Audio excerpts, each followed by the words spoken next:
Ya pemirsa, sebelumnya kita juga sudah mendengarkan bahwa Korps Garda Revolusi Islam Irak atau IRGC ini sudah sangat meyakini bahwa memang ada keterlibatan Israel di dalam pembunuhan Ismail Haniyeh. Lalu kita juga melihat ada sejumlah informasi bahwa eskalasi di wilayah Timur Tengah ini juga sampai mempengaruhi di Amerika Serikat yang bahkan sudah mempersiapkan ada sejumlah armada militer mengerahkan kapal perang untuk mempersiapkan atau bersiap menghadapi eskalasi tersebut. Apa yang sebenarnya nanti akan terjadi? Kita akan bahas bersama dengan sejumlah narasumber. Sudah hadir di studio pengamat Timur Tengah, Bapak atau Mas Faisal Assegaf. Mas Faisal, apa kabar? Baik, alhamdulillah. Alhamdulillah. Selanjutnya juga bergabung secara virtual ex Duta Besar untuk PBB, Bapak Makarim Wibisono. Pak Makarim, selamat malam. Selamat malam, Mbak Gita. Baik, dan juga bergabung Mas Muhammad Hussein yang merupakan aktivis bela Palestina. Mas Muhammad Hussein, selamat malam waktu Jakarta. Selamat malam, Agita. Baik, saya terlebih dahulu ke Mas Faisal. Mas Faisal, ini sudah ada pernyataan langsung dari IRGC yang mengatakan bahwa Israel terlibat di dalam pembunuhan Ismail Haniyeh. Dan juga ada sempat disebutkan data bahwa ini adalah tembakan ataupun rudal jarak pendek. Bagaimana kemudian melihat hal ini? Sudah ada pernyataan langsung dari IRGC ini. Kalau Garda Revolusi Islam Iran udah mengakui itu, artinya yang jadi pertanyaan selanjutnya adalah bagaimana itu bisa terjadi? Ismail Haniyeh itu kan termasuk tamu negara yang diundang hadir untuk menghadiri pelantikan Presiden baru Masoud Pezeshkian. Kemudian selain Ismail Haniyeh ada Sekretaris Jenderal Jihad Islam itu namanya Ziad An-Nakhalah.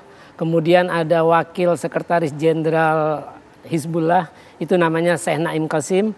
Kemudian ada juru bicara milisi Al-Husiyun di Yaman itu namanya Muhammad Abdussalam. Artinya 4 orang ini sebenarnya 4 orang yang anti Israel, dari milisi anti Israel. Nah ini tapi yang jadi sasaran Ismail Haniyeh. Pertama persoalannya bukan kenapa yang jadi sasaran Ismail Haniyeh, tapi artinya gini, kenapa tamu negara itu yang harusnya pengamanan super ketat, kenapa bisa lolos? Ya. Bisa jadi, kan itu kan kompleknya seadabat. Kalau yang gambar sudah beredar ya, IRGC belum merilis di mana bangunan tempat Haniyeh menginap. Tapi kalau gambar yang sudah beredar itu di lantai 4. Lantai paling atas. Artinya begini, bagaimana si penyerang bisa tahu? Karena di lantai 4 itu nggak mungkin hanya satu kamar. Kan yang informasi beredar dia bersebelahan dengan kamarnya Ziad An-Nakhalah, Sekretaris Jenderal Jihad Islam. Artinya ada orang dalam yang memberitahu ini loh kamarnya Haniyeh. Bisa pas gitu. Karena lantai 4 kan nggak mungkin satu kamar. Ada beberapa kamar tempat tamu negara itu menginap. Yang ingin saya tekankan di sini. Kalau balasan dari Iran tidak setara, karena kan mereka sudah dipermalukan kan, wilayah kedaulatan sudah dilanggar, kemudian reputasinya, kehormatannya sudah dilanggar. Artinya kalau balasan Iran tidak setara, ini kan jihad Islam dengan Hamas ini kan milisi dukungan Iran. Artinya kasus yang sama, pembunuhan, Israel bisa melakukan pembunuhan serupa terhadap Hasan Nasrallah, pemimpin Hizbullah. Itu logikanya kalau misalkan Iran tidak bisa memberikan balasan setara, serangan balasan setara atas kematian Haniyeh di Teheran. Oke. Yang ini juga salah satu pernyataan dari IRGC bahwa Iran akan segera melakukan serangan balasan terhadap Israel. Tapi yang menjadi pertanyaan juga sudah ada pernyataan dari IRGC, tapi kenapa ya Israel ini kenapa tidak kunjung memberikan pernyataan bahwa memang pihaknya ini juga bertanggung jawab terhadap serangan ini? Karena kita tahu karena Ismail Haniyeh ini kan sudah menjadi target juga dan sudah sejak lama. Jadi beberapa saat setelah Haniyeh itu confirm tewas, itu kantor pers pemerintahnya Israel, government press office-nya Israel sempat menayangkan foto Ismail Haniyeh dengan bacaan eliminated, artinya sudah dihabisi, sudah dihilangkan. Tapi kemudian beberapa saat itu dihapus lagi. Artinya secara tidak langsung dengan munculnya foto itu di akun Instagram. Itu Israel, pemerintah Israel karena itu government press office sudah mengakui bahwa memang mereka lah di balik dalang itu. Karena juga tidak mungkin Netanyahu, selama ini juga Netanyahu mengakui itu. Tapi yang jelas pembunuhan terhadap Ismail Haniyeh ini adalah pencapaian luar biasa bagi Israel.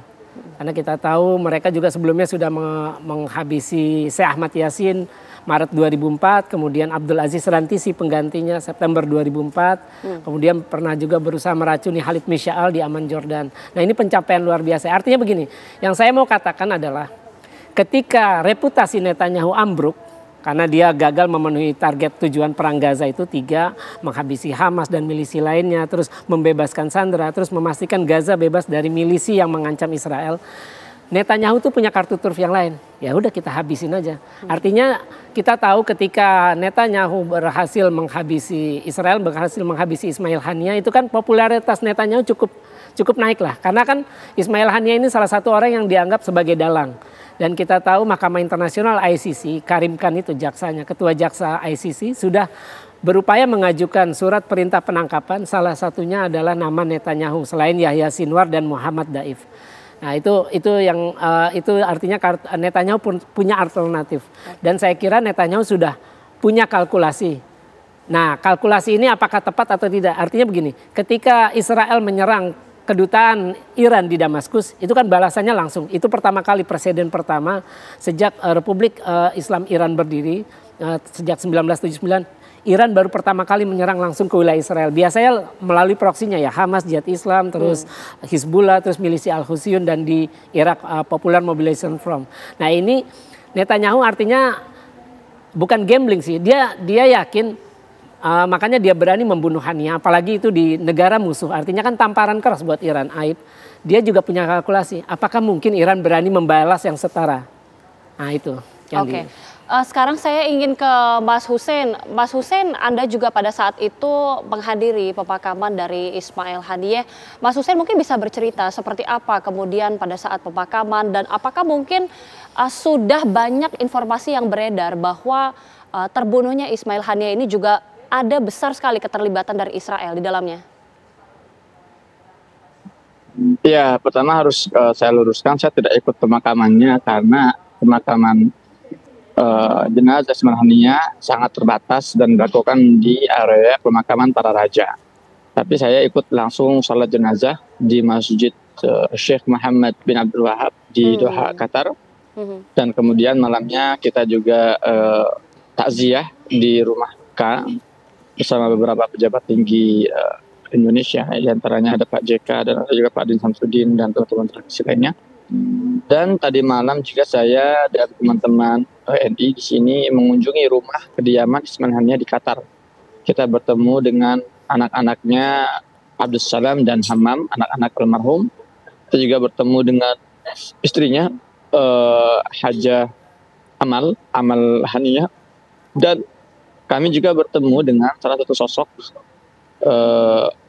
orang dekat Ismail Haniyeh dan juga anggota biro politik Hamas yang saat kejadian dia berada di satu lantai dengan Ismail Haniyeh ketika di Teheran di Iran.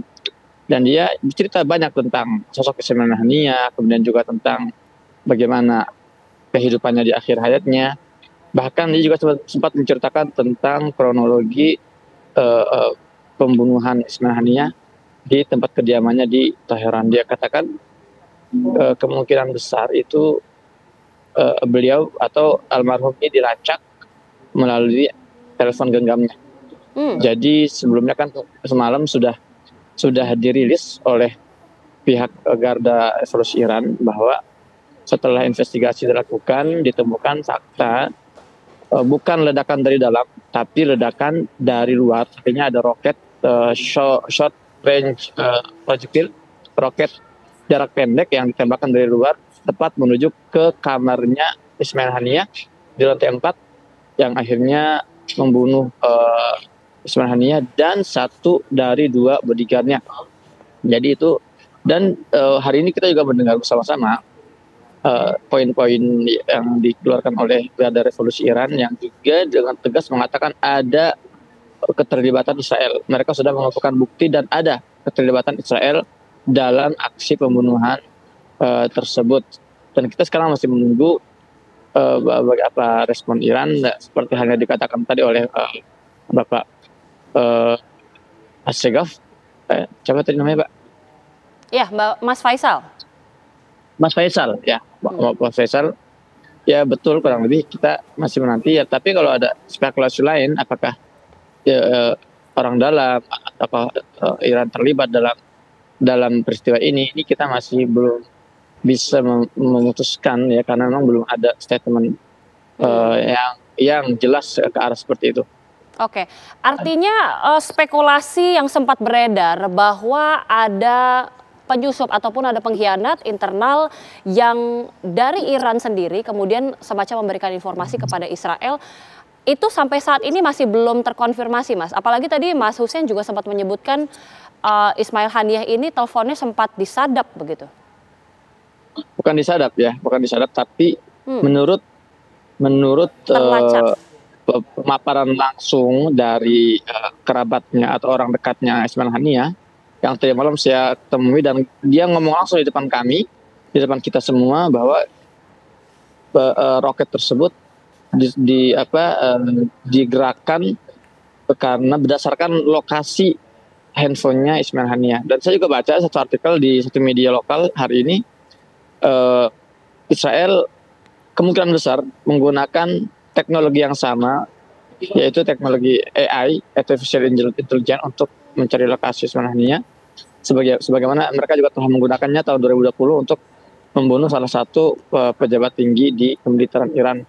Saya lupa namanya, tapi kurang lebih mereka menggunakan teknologi yang sama, yaitu teknologi AI. Seperti itu. Oke, baik. Saya ingin ke Bapak Makarim, nanti Bapak Makarim juga bisa menjelaskan karena salah satu temuan dari IRGC adalah keterlibatan tidak hanya Israel tapi juga dibantu oleh intelijen Amerika Serikat. Bagaimana ini kemudian berpengaruh terhadap memanasnya konflik di Timur Tengah dan juga ada keterlibatan dari negara-negara lainnya, Pak? Nanti bisa dijawab, tapi kita ingin mengetahui terlebih dahulu, Pak, bagaimana kemudian tanggapan dari Bapak Makarim usai temuan dari IRGC atau hasil penyelidikan investigasi dari IRGC ini, Pak? Silakan, Pak. Terima kasih Mbak Rita. Kita sudah menduga sejak semula ya bahwa Israel itu akan mengambil tindakan-tindakan yang pada intinya mengusahakan pembunuhan terhadap figur-figur yang berpengaruh dari Palestina ini. Ya, kita melihat ya di samping Ismail Haniyah juga Fuad Shukri dari Lebanon juga korban ya dari kasus ini. Nah, yang saya menjadi masalah ini adalah ya dengan terlibatnya ya intelligence Mossad dan juga dari tadi Mbak Agita mengatakan bahwa kemungkinan intelijen Amerika Serikat ikut serta ya, kita kan semua mengetahui bahwa di antara pimpinan Palestina ya, Ismail Haniyah ini termasuk pemimpin yang moderat, pemimpin yang pragmatis, pemimpin yang ikut serta memikirkan mengenai bagaimana membuat perjanjian ceasefire dengan Israel. Ya, dia ingin agar supaya bencana pertumbuhan darah yang ada di Gaza itu segera berakhir. Ya, tapi justru kenapa orang-orang yang sifatnya moderat dan orang-orang yang mempunyai visi untuk mencoba mencari jalan damai untuk menyelesaikan masalahnya kok dibunuh ya?